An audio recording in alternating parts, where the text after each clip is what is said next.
Alaikum, j'espère que vous allez bien. Donc aujourd'hui, on va continuer notre cours sur le chapitre du codage. Donc on est arrivé aux bases décimales binaires et hexadécimales. On va commencer par présenter les nombres décimaux, après les nombres binaires et après les nombres hexadécimaux.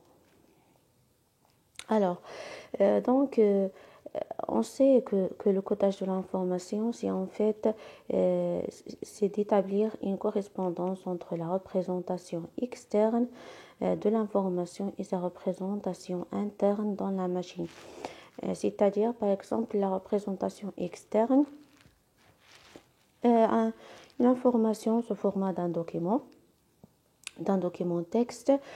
Alors, cette représentation externe, elle doit être comprise par l'ordinateur. Donc, nous devons la coder pour que ça devienne une représentation interne que la machine va comprendre. Bien sûr, on utilise la représentation binaire car elle est simple et facile à réaliser. Le système des nombres binaires et le codage numérique, ils sont fondamentaux pour les ordinateurs et l'électronique en général. Donc, la numérotation permet aussi de représenter un mot bien par la juxtaposition ordonnée de variables ou bien de ce qu'on appelle des symboles pris parmi un ensemble. Alors donc ici, il y a pour présenter un nombre quelconque n, dans la numérotation ou bien en base B, on va utiliser la règle suivante ou bien la formule mathématique suivante, c'est-à-dire le nombre n sur la base B, il va être égal à la sommation des coefficients AK multiplié par B à la puissance K. Alors K allant de 0 jusqu'à n moins 1. Donc le n ici, il représente le nombre, il représente le nombre des symboles qui composent cette base-là. Alors, ce que nous pouvons aussi écrire par la juxtaposition des coefficients a n-1 à n-2 jusqu'à a0. Alors, B étant la base au nombre de chiffres différents qui utilisent le système de numérotation, AK étant les chiffres de rang ou bien le chiffre de rang K, et B à la puissance K étant le poids associé à AK. On est familier à utiliser le système des nombres décimaux parce que on les utilise chaque jour. Même si les nombres décimaux sont communs, leur structure pondérée n'est pas comprise. C'est-à-dire la structure ou bien si on a un nombre décimal, on va l'écrire sous la forme de la sommation des AK 10 à la puissance 4. Donc ici pour les nombres décimales, B elle est égale à 10. On va revoir la structure du nombre décimaux pour comprendre mieux la structure du système des nombres binaires qui sont importants pour les ordinateurs et l'électronique numérique. Alors donc, dans le système des nombres décimaux, chacun des 10 chiffres, c'est-à-dire de 0 jusqu'à 9, représente une certaine quantité. Ou bien dans le système de la base décimale, on a 10 caractères, donc allant de 0 jusqu'à 9. Ce sont les caractères qu'on utilise ou bien les symboles qu'on utilise pour présenter n'importe quel nombre sous cette base-là. Alors, donc, comme vous savez, les 10 chiffres ne vous limitent pas à exprimer juste des nombres, mais vous donnent la possibilité d'écrire autant de nombres que vous voulez, dont les chiffres 0 à 9 prend différentes positions et ainsi différentes magnitudes de quantité.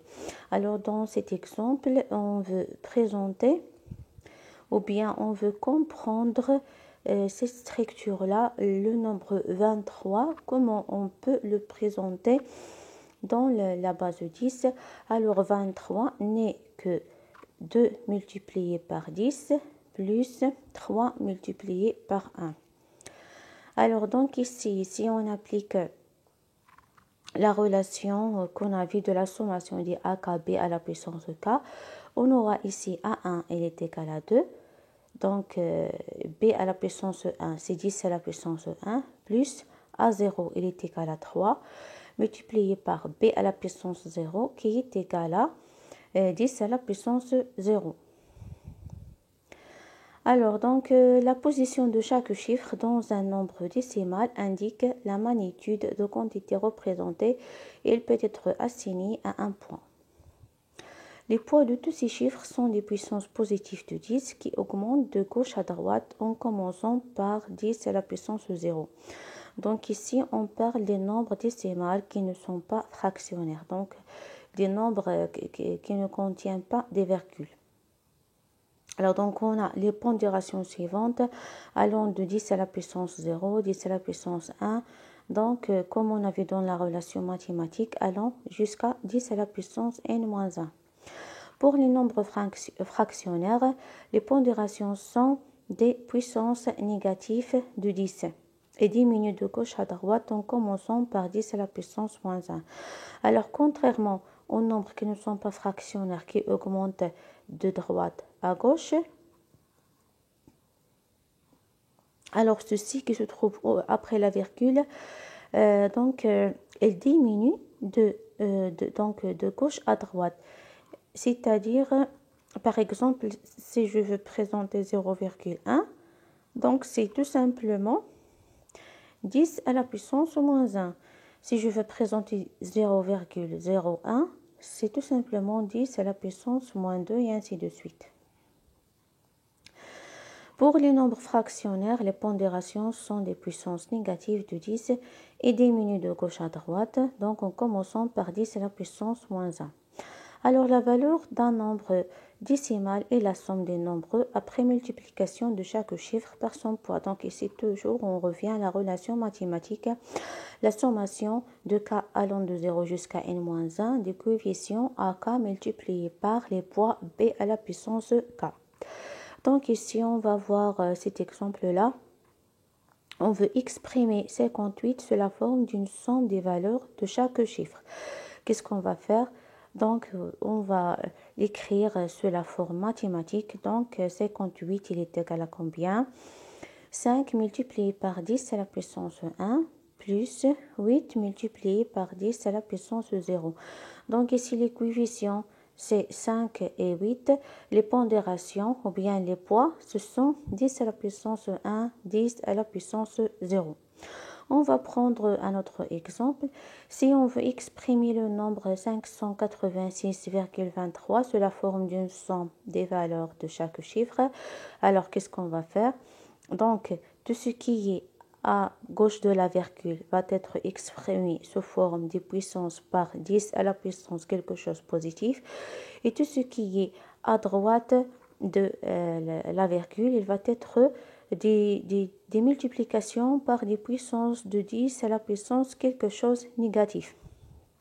Donc on a ici 586,23, il est égal à 5 multiplié par 10 à la puissance 2, plus 8 multiplié par 10 à la puissance 1, plus 6 multiplié par 10 à la puissance 0.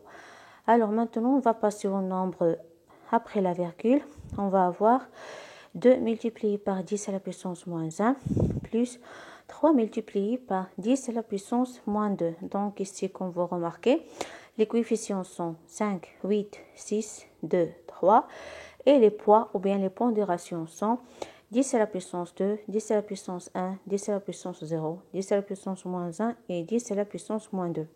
Donc, si on avait fait le calcul des multiplications et après on a sommé le résultat de ces multiplications, on va tomber sur le nombre 586,23. Alors donc ici, pour cet exercice, quel est le poids du chiffre 7 dans les nombres suivants? Alors, donc si on a pris le premier nombre qui est 1370, ou bien vous allez maintenant stopper la vidéo. Après, vous allez répondre sur une feuille et puis vous allez donc continuer la vidéo pour voir les réponses, d'accord? Donc, pour comparer vos réponses avec les réponses que je vais donner. Alors, donc, on a dit que le poids du chiffre 7 dans le premier exemple, puisqu'il se trouve à la deuxième position à partir de la droite, donc son poids c'est 10 à la puissance 1. Pour l'expression B, on a 6725, alors le poids de 7 ici, c'est 10 à la puissance 2, parce qu'il se trouve à la troisième position. Alors pour l'exemple C, 7051, son poids est 10 à la puissance 3, puisqu'il se trouve à la quatrième position. Et pour l'exemple D, qui est 58,72, le poids de 7, c'est 10 à la puissance moins 1, puisqu'il se trouve exactement après la virgule. Donc le premier nombre après la virgule, à droite, c'est 7, donc c'est pour cela son poids est égal à 10 à la puissance moins 1. Alors donc, on s'arrête là et on va voir dans la vidéo suivante les nombres binaires.